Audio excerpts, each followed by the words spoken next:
Bueno, gracias por estar aquí, un nuevo domingo en la presencia de Dios. Hoy es un domingo especial.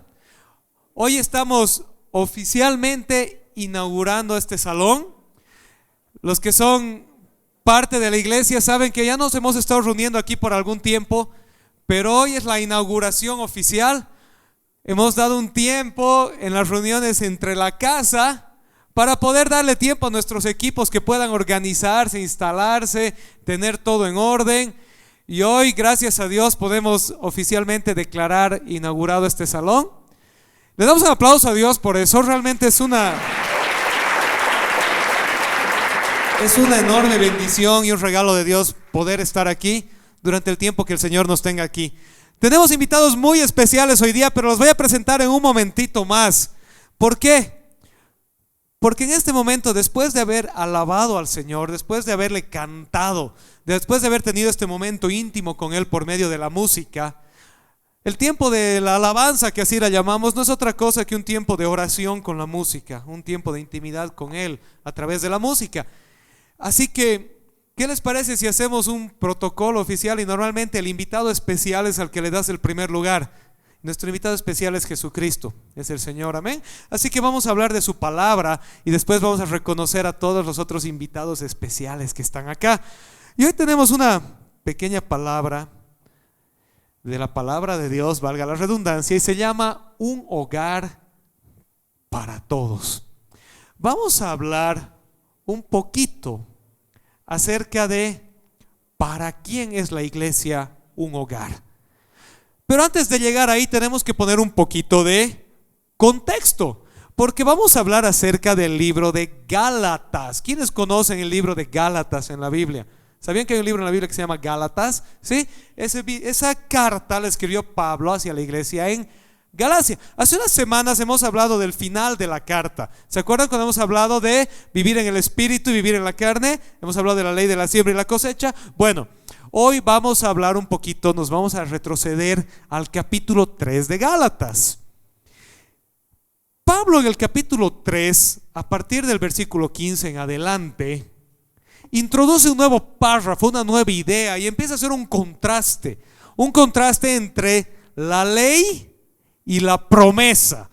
Ahora vamos a hacer nuestro ejercicio de domingos pasados, ¿sí? De este pilar para acá es un grupo y de este pilar para acá es otro, ¿sí? Vamos a empezar con este lado y pueden decir conmigo ley. A ver, vamos a ver si este lado desayunado. ¿Pueden decir promesa? A ver, una vez más, ley. Promesa. Ok, la ley y la promesa. Pablo, el apóstol Pablo, empieza a escribir y a hablar acerca de este contraste que hay entre la ley de Moisés y la promesa de Dios dada a Abraham. Dios le dio una promesa a Abraham y luego le dio una ley a Moisés. Y el apóstol comienza su argumentación. No vamos a leer todo porque va a ser demasiado largo. En Gálatas 3, 16 y 17, el apóstol Pablo agarra y dice lo siguiente: la promesa dada a Abraham, dice el apóstol, no fue dada a sus descendientes, sino fue dada a su descendiente. ¿Sí? ¿Vamos bien? No, tú lo vas a leer traducido, la descendencia.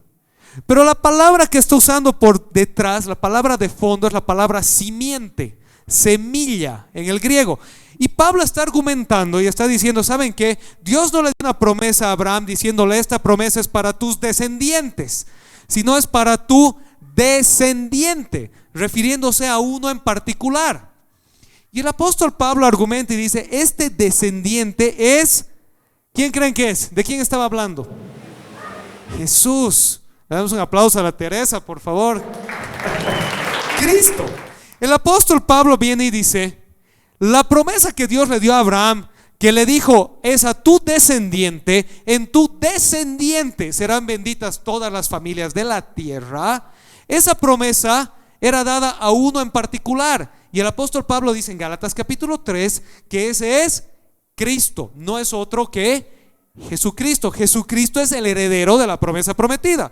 Y entonces él continúa y dice, pero si había una promesa y esta promesa era para el descendiente, ¿para qué vino la ley.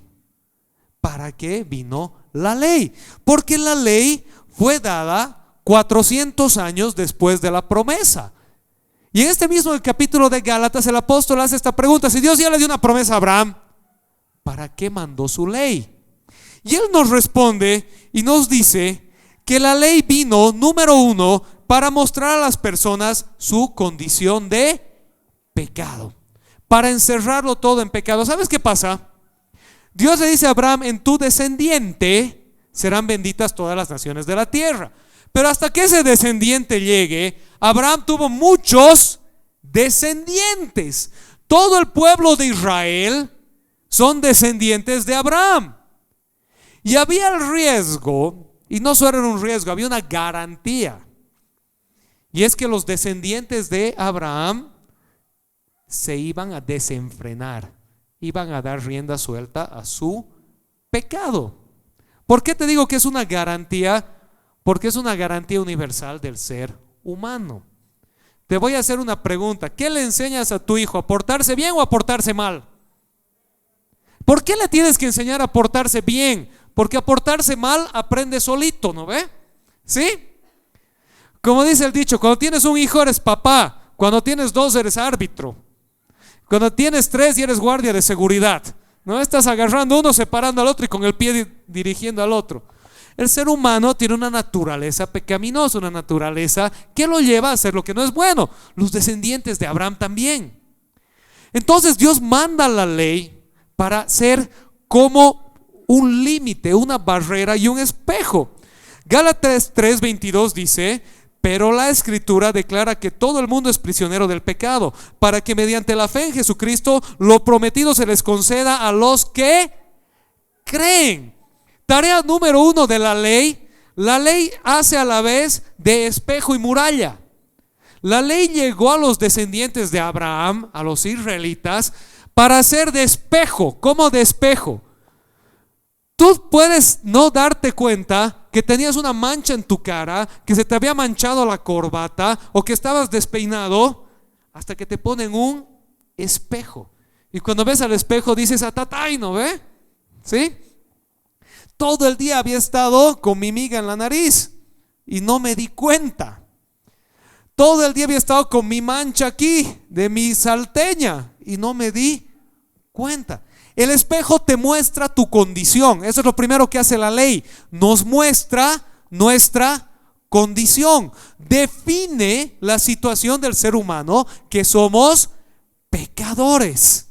Palabra fea, pero a ver, díganla conmigo: soy pecador. Es verdad, somos pecadores, pero no te preocupes, no es el fin de la historia. La segunda cosa que hace la ley es delimitar ese pecado. De nada sirve decirte o decirme: eres pecador, chao, nos vemos. La ley empieza a decirle al pueblo cómo vivir. Vivan de esta manera, no vivan de esta otra. Hagan esto, no hagan lo otro. La ley tiene más o menos 623 mandamientos, ordenanzas que había que seguir. Y dice: el que haga todas estas cosas vivirá por ellas. Y estaba diseñada para que todos fallemos. La primera, número uno: no seas rebelde contra tus papás. A ver, levanten la mano los que pueden hablar de sus papás, tutores, abuelitos, quien te haya criado, y digas: yo nunca les he desobedecido, jamás en la vida. El que ha levantado ha cometido otro pecado de la ley, ¿no ve? Mentira. La ley estaba diseñada para mostrarte y decirte: mira, no, te quedas corto, necesitas ayuda. Y número dos, para decirte: pero este es el estándar, esta es la expectativa, viví dentro de este margen. Entonces la ley servía de espejo y la ley servía de margen para el pueblo de Dios. ¿Vamos bien? ¿Sí? Número uno, para eso llegó la ley. Pero luego continúa y dice lo que hemos leído: para que mediante la fe en Jesucristo lo prometido se les conceda a los que creen. Seguí el argumento del apóstol Pablo. A Abraham se le dio una promesa para su descendiente. Mientras llega ese descendiente hay descendencia, hay varios. Esos varios iban a pecar porque son humanos, como todos nosotros. Llega una ley para enmarcar no solo a los descendientes de Abraham, sino a toda la humanidad en pecado, y para delimitar cómo debemos vivir hasta que llegue el descendiente, y con ese descendiente se iba a cumplir la promesa. Ahora puedes decir promesa. La promesa era que en ti serán benditas todas las naciones de la tierra. Y entonces aquí el apóstol Pablo entra al final del capítulo 3 de Gálatas diciendo esto: todos somos hijos de Dios por la fe. ¿Te acuerdas hace rato dijiste soy pecador? ¿Sí? Esa es tu naturaleza de ser humano. Pero por la fe tienes un segundo título, una segunda naturaleza. Ahora, si eres mujer, di hija. Ya, yo soy hombre, así que voy a decir hijo. ¿Puedes decir soy hijo de Dios? Vamos a probar a ver como en colegio. Las mujeres, soy hija de Dios. Soy hija de Dios. A ver quién gana. Los hombres, soy hijo de Dios. ¿Quién ha ganado? A ver, mujeres, segunda oportunidad. Soy hija de Dios. Soy hija de Dios. Hombres, soy hijo de Dios. Vamos a leer lo que dice entonces. Gálatas 3 del 23 al 29. Antes de venir esta fe, la ley nos tenía presos, encerrados hasta que la fe se revelara. Así que la ley vino a ser nuestro guía encargado de conducirnos a Cristo para que fuéramos justificados por la fe. Pero ahora que ha llegado la fe, ya no estamos sujetos al guía. Todos ustedes son hijos de Dios mediante la fe en Cristo Jesús. Porque todos los que han sido bautizados en Cristo se han revestido de Cristo. Ya no hay judío ni griego, esclavo ni libre, hombre ni mujer, sino que todos ustedes son uno solo en Cristo Jesús. Y si ustedes pertenecen a Cristo, son la descendencia de Abraham y herederos según la promesa. Vamos a leer una traducción un poquito más literal del mismo pasaje y después me van a entender por qué. La traducción más literal del griego dice así: pero antes de que venga esta fe, éramos presos debajo de la ley, siendo cautivos hasta la revelación futura de la fe. Entonces la ley ha sido nuestro, y quiero que se acuerden esta palabrita, la ley ha sido nuestro guardián hasta Cristo, para que por la fe seamos declarados justos. Pero cuando vino la fe, ya no estamos bajo el guardián, porque todos ustedes son hijos de Dios por medio de la fe en Cristo Jesús. Porque quienes han sido bautizados en Cristo se han revestido, segunda palabra que quiero que se acuerden, revestido de Cristo. No hay judío ni griego, no hay esclavo ni libre, no hay hombre ni mujer, porque todos ustedes son uno en Cristo Jesús. Y si ustedes son de Cristo, entonces son descendencia de Abraham, herederos de acuerdo a la promesa. ¿Qué nos dice entonces? Número 1, somos declarados justos. ¿Te acuerdas que hace rato dijiste soy pecador? Soy pecador, yo soy pecador, tú también. Pero eres declarado justo o justa. Quiere decir que más allá de tu condición natural, por la gracia de Dios a través de la fe en Jesucristo, se te ha dado una nueva condición, un nuevo título, una nueva cualidad. Ahora eres justo. Tercera cosa que vas a decir hoy día, puedes decir soy justo. Las mujeres digan justa, ¿no ve? ¿Sí? Entonces, número 1, soy pecador. Número 2, soy hijo de Dios por la fe. Y número 3, soy justo. Les decía que se acuerden esa palabra guardián, porque esto está en el corazón de la idea de Pablo. Pablo aquí nos describe 3 cosas que hace la ley. Hemos visto 2. La primera era espejo, mostrarnos que somos pecadores. La segunda era barrera, delimitar hasta dónde o cómo podemos vivir. Y la número 3 es esta palabra, la ley fue nuestro guardián. La Reina Valera dice nuestra aya. La NBI dice nuestra guía. La palabra que está en griego por detrás de esto es la palabra paidagogos. ¿A qué les suena paidagogo? Bien parecido en español. Muchos les gusta hacer eso ahora. Pedagogo, muy bien. ¿Quién dijo pedagogo? Denle un aplauso a quien dijo pedagogo, ya sabe griego. Pero ojo, el concepto de pedagogo en las épocas de Cristo y hoy es muy diferente. Hoy en día pedagogo es un maestro o alguien que conoce las ciencias de la educación. El pedagogo, el paidagogos en los tiempos bíblicos, era un guardián que cuidaba y encaminaba al niño mientras era menor de edad. Los papás no tenían tiempo para ver a sus hijos. Estamos hablando de familias de clase alta, ¿sí? Y tenían en la casa un sirviente. En algunos casos era un esclavo, en otros casos era un sirviente, cuyo único trabajo era ser el pedagogo del hijo. ¿Saben qué hacía el pedagogo? El pedagogo se levantaba en la mañana, veía que el niño se aliste, tenía un palito y lo llevaba al colegio, a la academia. Y revisaba que en el camino la guagua no se escape, no se distraiga, y lo vigilaba de que no le pase nada. Servía de guardián del niño para dirigirlo al centro de educación, y a la vuelta hacía lo mismo. Si alguien quería atacar al niño, el pedagogo lo defendía, y si el niño se quería descarriar, le daba con el palito. Cuando el apóstol Pablo dice que la ley ha venido a ser nuestro guardián hasta la llegada de la promesa, está diciendo eso. La ley funcionaba para dirigir a los niños, porque todavía el pueblo de Israel, el ser humano sin Dios, sin el Espíritu Santo, sin Jesucristo, no podía funcionar por sí solo. Requería a alguien que le ponga un límite y le diga: si te sales de aquí, hay palito. ¿Vamos bien? Alguien que le diga: así debes hacer. Esa era la función de la ley. La ley entonces vino a ser una especie de barrera para proteger al pueblo de Dios, para guiarlos y dirigirlos, porque eran imperfectos, eran incapaces como niños de hacer la voluntad de Dios. ¿Me están siguiendo? ¿Estamos aquí? La ley servía como el pedagogo para los niños.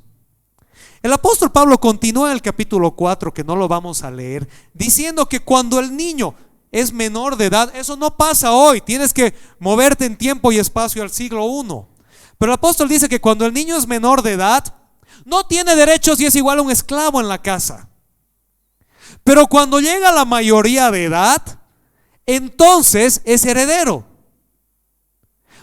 Hoy en día no funciona así, ¿no? Hoy en día los niños en la casa creo que son los que más derechos tienen, ¿sí? Los padres entran con acciones de gracias y temblando a veces al cuarto de sus hijos. No debería ser así, pero bueno. Pero en esas épocas el niño se lo consideraba una persona en formación. No tenía derechos, no tenía opinión, servía para aprender. Y cuando llegaba a la mayoría de edad, y esa era la edad que el papá había designado, el papá decía: cuando tenga cierta edad, ya tiene que estar listo. Y a esa edad ya no tenía pedagogo y pasaba a tener los derechos y obligaciones de un varón en la casa. Se supone que estaba listo para ser hombrecito, o si era mujer, para ser mujercita. A los que les gustan las películas épicas, vamos a decir, por ejemplo, El Señor de los Anillos. Tengo algunos amigos por aquí que les gustaba ver Vikingos y otras series de esas. Ahí lo vas a ver bastante bien representado. Cuando son chiquitos, quédate en la casa, te van a enseñar. Y luego llega el papá, no ve todo magullado: ya es hombre, vaya conmigo al barco a la guerra. Se esperaba que esté listo. ¿Y qué edad tiene el chila? 12, 13 años. Se hacían hombres más rápido, se hacían mujeres más rápido. Pero el punto es este: el apóstol Pablo dice: mientras son niños necesitaban la ley, pero cuando son adultos son herederos. Y está comparando esta situación del ser humano, de la descendencia de Abraham, con y sin Cristo. ¿Me están siguiendo? ¿Sí? El ser humano sin Cristo necesita la ley, porque su naturaleza pecaminosa lo lleva a ser niño espiritual, a pecar, a hacer lo que no debe, a fallarle a Dios, a vivir una vida de desenfreno, y necesita la ley con su palito para que lo mantenga en la fila. Pero cuando está en Cristo, cuando llega a la madurez, ya no requiere la ley, porque ya es adulto. Se supone que ya sabe hacer lo que es bueno y lo que es malo. Tiene los derechos y tiene las obligaciones. ¿Estamos acá? Amén. Entonces la fe nos hace capaces de caminar en esta madurez, nos hace justos delante de Dios. Ya no estamos atrapados en el pecado, por eso ya no requerimos el guardia de la ley. Ahora somos libres por la fe para hacer la voluntad de Dios y no pecar. Número 4, ¿puedes decir soy libre? Soy libre. Para no pecar. Ojo, eres libre para no pecar. Esto es el punto fundamental de cuando la Biblia habla de libertad. Cuando la Biblia habla de libertad, está diciendo que eres libre para no pecar, porque sin Cristo eres preso del pecado. Sin Cristo eres preso, yo también soy preso del pecado. Sin Cristo estoy destinado a pecar. Y ahí viene la ley con su palito. En Cristo soy libre de no pecar. Si estoy en Cristo, tengo la libertad de empezar a vivir una vida que le agrada a Dios. Así que la libertad que Cristo te ha dado no es para pecar, es para no pecar. Te has liberado de los grilletes de una vida de pecado sin Dios.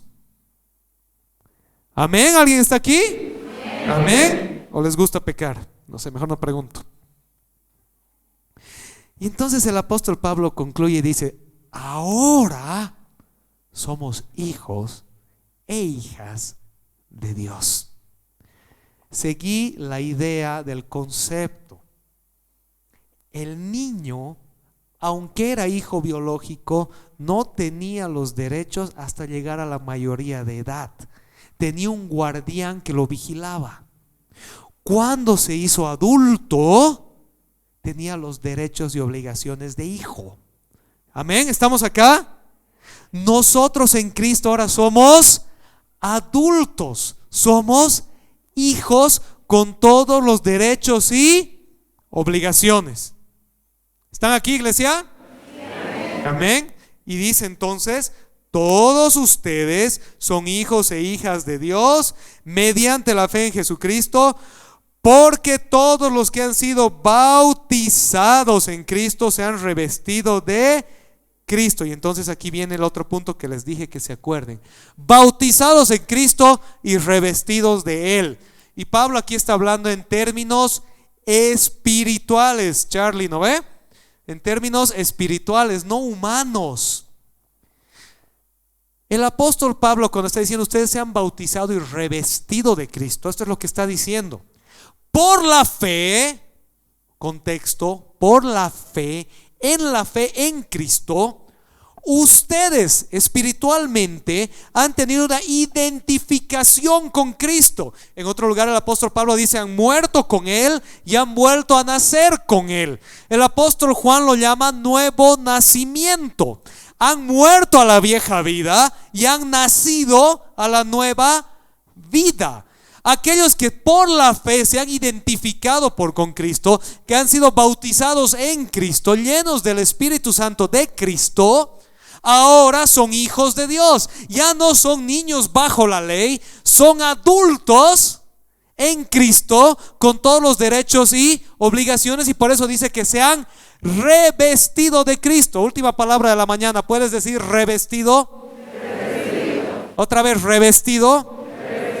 Esta palabra revestido tiene la connotación de lo siguiente, escúchame bien, quiere decir apropiarse de características, virtudes e intenciones. Otra vez, los que han sido bautizados en Cristo por la fe, los que por la fe han aceptado el señorío de Cristo sobre sus vidas, los que se han entregado a Cristo, han adoptado, se han revestido, ¿qué cosa? Las características, virtudes e intenciones de Jesucristo. Quiere decir que ya no viven para sí, para su carne, para su voluntad, para sus metas, para sus deseos. Viven para Cristo, para hacer la voluntad de Cristo. Tienen las virtudes de Cristo, que más atrás el apóstol Pablo lo va a llamar el fruto del Espíritu. En la misma carta, volca la página en tu Biblia y vas a leer el fruto del Espíritu. Está diciendo que aquellos que han creído en Cristo se han revestido de Él y ahora tienen el fruto del Espíritu. Estas personas, dice, son hijos e hijas de Dios. ¿Me estás siguiendo? Vamos a volverlo a leer porque quiero que te acuerdes de esta otra palabra. ¿Cuál es la primera palabra de lo que está en sus pantallas? ¿Pueden decirlo fuerte? Todos. Solo la primera palabra. ¿Cuál es? Todos. Y aquí la segunda palabra. La segunda palabra. Todos. ¿Quién es? Todos. Todos los que han creído en Cristo, los que han sido bautizados en Cristo por la fe, se han revestido de Cristo, ahora son hijos de Dios. Ya no están bajo la ley, porque ya no son presos del pecado. Ahora son libres del pecado para ser hijos de Dios y hacer su voluntad. ¿Estamos acá? Amén. Y aquí viene el punto de hoy. ¿Quién tiene acceso a esta promesa? ¿Quién tiene acceso? Exacto, ¿quién? Todos. Pero el apóstol Pablo, como conoce al ser humano, el Espíritu Santo inspirándolo, conoce que al ser humano le gusta buscar 3 pies al gato. Hasta en el dicho el ser humano le ha buscado pies al gato, porque el dicho original era 5 y alguien dijo, ¿por qué 5? Lo vamos a volver 3. Conociendo el Espíritu Santo que el ser humano a todo le da vueltas, lo inspira el apóstol Pablo para escribir el versículo 28. Porque por ahí dice todos, pero no todos, no es todos pues. Todos, pero tal vez todos menos el choquito. Todos menos el cambinga. Todos menos el inmigrante. Versículo 28. Ya no hay judío ni griego, esclavo ni libre, hombre ni mujer, sino que todos ustedes son uno solo en Cristo Jesús. ¿Están acá? Amén, sí, amén. Pueden dar un fuerte amén. Den un aplauso al Señor si quieren, amén. Y hoy vamos a usar lenguaje del siglo XXI, porque en un solo pasaje Dios, a través del apóstol Pablo, ha echado por la borda todo clasismo, racismo y sexismo. Todo clasismo, racismo y sexismo. Amén. No quiere decir irnos al otro extremo de decir que no hay diferencias biológicas, psicológicas o emocionales entre hombre y mujer. Por supuesto que las hay. Dios por eso ha creado hombre y mujer. Si fuéramos igualitos hubiera creado uno solo, ¿no ve? Pero una cosa es que haya diferencias naturales, otra cosa es que haya diferencias impuestas. La iglesia, el cuerpo de Cristo, la familia de Dios, no tiene espacio para el racismo. No tiene espacio para el racismo. No tiene espacio para el clasismo. Si no sabes qué es clasismo, es hacer diferencias entre tú y el otro. El que huele bien y el que huele mal, el que es chato y el que es alto, el que es moreno y el que es blanco, el que es hijo de inmigrante y el que es hijo de nacional. No hay espacio para el clasismo. No hay espacio para el racismo. Y no hay espacio para el sexismo. ¿Estamos acá? Amén. Todos ustedes son uno en Cristo Jesús. Y le añade por si acaso, ya no hay judío ni griego, eso es racismo.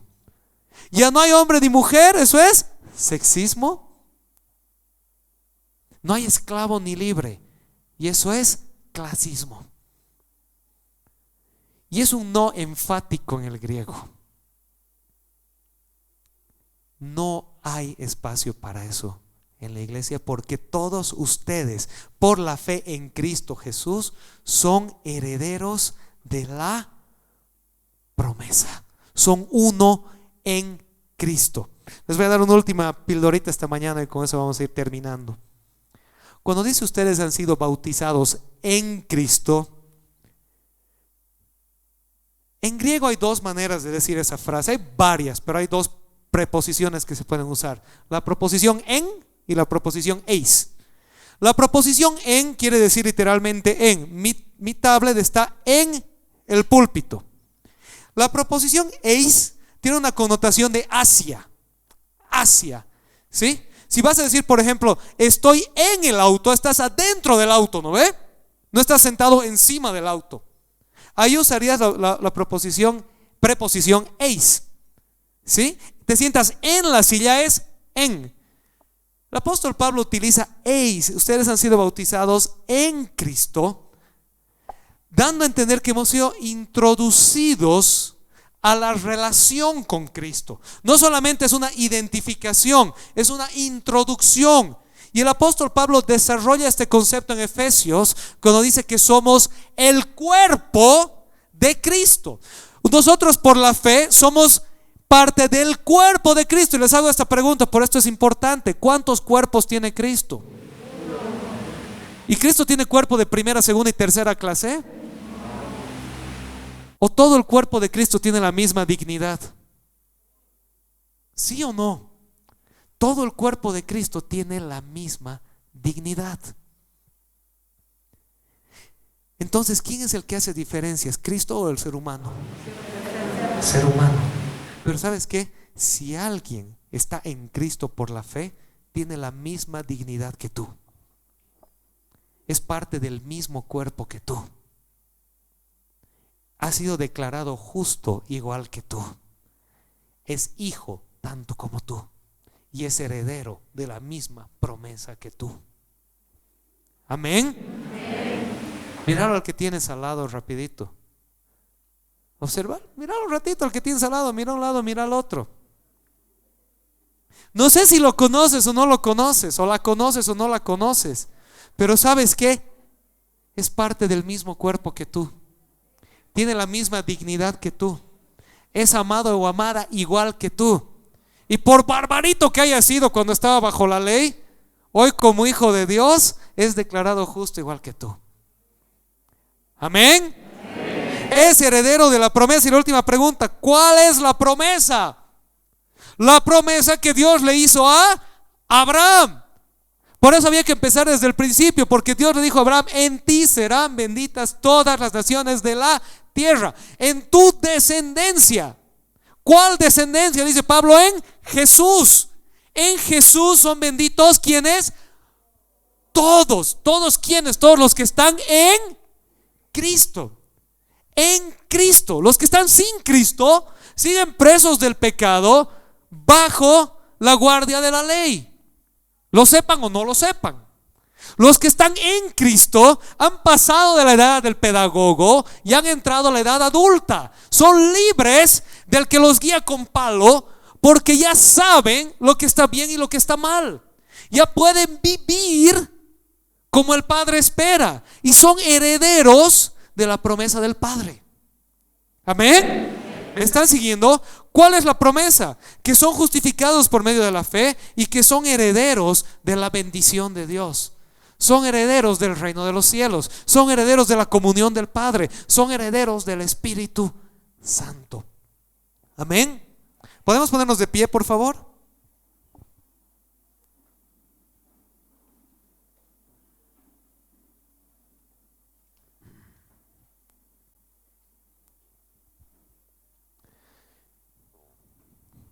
El punto central de este hermoso pasaje es el hecho de que por medio de la fe ahora somos hijos de Dios.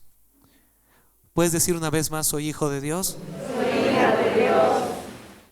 Más aún, por medio de esa misma fe estamos bautizados en Cristo y somos revestidos de Él. Quiere decir que nos hemos identificado con Cristo y vivimos como Él. Amén. ¿Puedes decir: estoy revestido de Cristo? Aunque aquí no se dice de manera explícita, de forma implícita está dicho que por medio de la fe somos parte del cuerpo de Cristo. El lenguaje del versículo 27 en el griego, como ya les expliqué, es más claro. Somos bautizados en Cristo. Ese en es la preposición eis, que tiene una connotación de inclusión e introducción. En otras palabras, somos bautizados para formar parte de Cristo. Somos revestidos de Él, somos parte de su cuerpo, la iglesia. ¿Puedes decir, soy parte de Cristo? Bien entendido en el contexto, ¿no? Que no me digan herejías después. Tengo dignidad en Cristo. Tengo dignidad en Cristo. Dilo con convicción, tengo dignidad en Cristo. Tengo dignidad en Cristo. No sé quién eres, de dónde has venido. No sé cuál ha sido tu historia o qué te haya pasado. No sé lo que el mundo te haya vendido. Pero tienes que saber que en Cristo tienes dignidad. Puedes caminar con la cabeza alta. Puedes tener confianza. Eres digno porque estás en Él. La pregunta que sigue es esta: ¿está el cuerpo de Cristo dividido? ¿Tiene Cristo un cuerpo de primera y segunda categoría? La respuesta de Pablo es categórica: no. En Cristo somos uno. No importa tu sexo, raza o estatus social. Por la fe eres parte de Cristo, igualmente merecedor del amor de Dios como cualquier otro hermano o hermana tuyo. Al mismo tiempo, ¿tiene Cristo parte en el pecado? La respuesta vuelve a ser no. Ahora, por medio de la fe, eres libre del pecado, libre para vivir una vida en armonía con Dios. Amén. En la iglesia no hay lugar para el sexismo, el racismo ni el clasismo. Pero ¿sabes para qué tampoco hay lugar? Para el pecado. Eres libre del pecado y eres digno en Cristo. ¿Oramos? Damos un aplauso al Señor antes. Amén.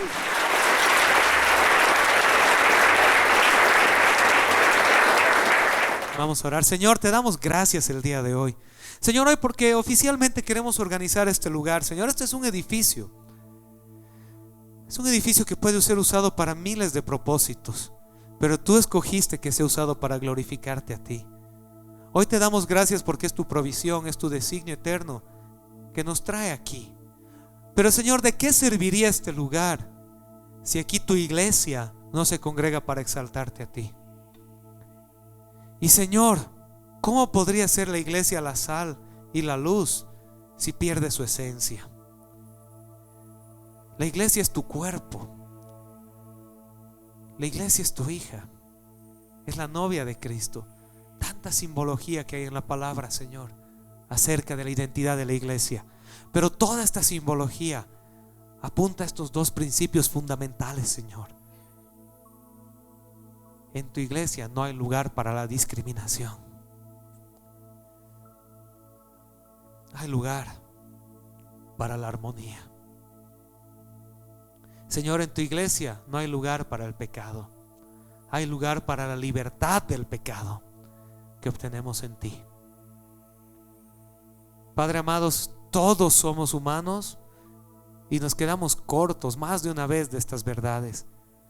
Pero por eso tú diste tu vida en la cruz. Por eso diste la vida de tu Hijo en la cruz. Por eso nos diste salvación y nos declaraste justos, no en virtud de lo que somos, sino a pesar de lo que somos. Y por eso hoy te damos gracias, Señor, y podemos caminar con la dignidad que tú nos has regalado. Que este sea un hogar para todos, Señor, un lugar de puertas abiertas para aquellos que son tus hijos y que quieren ser libres del pecado, Señor. Te damos gracias, Padre, en el nombre de Jesús. Amén, iglesia. Amén. Amén. Demos un fuerte aplauso más al Señor.